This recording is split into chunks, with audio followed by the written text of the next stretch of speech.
ಹಾವೇರಿ ವಿಧಾನಸಭಾ ಕ್ಷೇತ್ರ ಉತ್ತರ ಕರ್ನಾಟಕದ ಜಿಲ್ಲೆಗಳ ಹೆಬ್ಬಾಗಿಲು. ಹಾವೇರಿ ವಿಧಾನಸಭಾ ಕ್ಷೇತ್ರ ಜಿಲ್ಲಾ ಕೇಂದ್ರವೂ ಹೌದು. ಹಾವೇರಿ ಜಿಲ್ಲೆ ಸಾಂಸ್ಕೃತಿಕವಾಗಿ ಶ್ರೀಮಂತವಾದ ಜಿಲ್ಲೆ.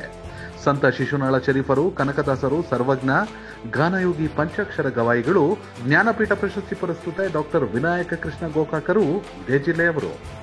ರಾಜ್ಯಕ್ಕೆ 2 ಮುಖ್ಯಮಂತ್ರಿಗಳನ್ನ ನೀಡಿದ ಜಿಲ್ಲೆ ಇದು.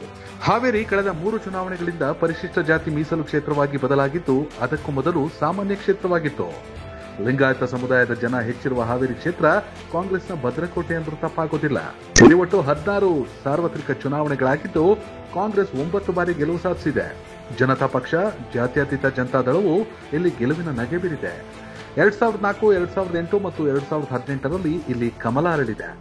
ಶಿವರಾಜ್ ಸಜ್ಜನರ್ ಒಮ್ಮೆ ಮತ್ತು ನೆಹರು ಓಲೇಕರ್ 2 ಬಾರಿ ಬಿಜೆಪಿಯನ್ನ ಗೆಲ್ಲಿಸಿದ್ದಾರೆ. ಮೀಸಲಾತಿ ಬದಲಾದ ಬಳಿಕ 2008ರಲ್ಲಿ ನಡೆದ ಚುನಾವಣೆಯಲ್ಲಿ ಅದುವರೆಗೂ ಮೀಸಲು ಕ್ಷೇತ್ರವಾಗಿದ್ದ ಪಕ್ಕದ ಬ್ಯಾಡಗಿಯಲ್ಲಿ ಶಾಸಕರಾಗಿದ್ದ ರುದ್ರಪ್ಪ ಲಮಾಣಿ ಕಾಂಗ್ರೆಸ್ ಅಭ್ಯರ್ಥಿಯಾಗಲು ಲಾಬಿ ನಡೆಸಿದ್ರು.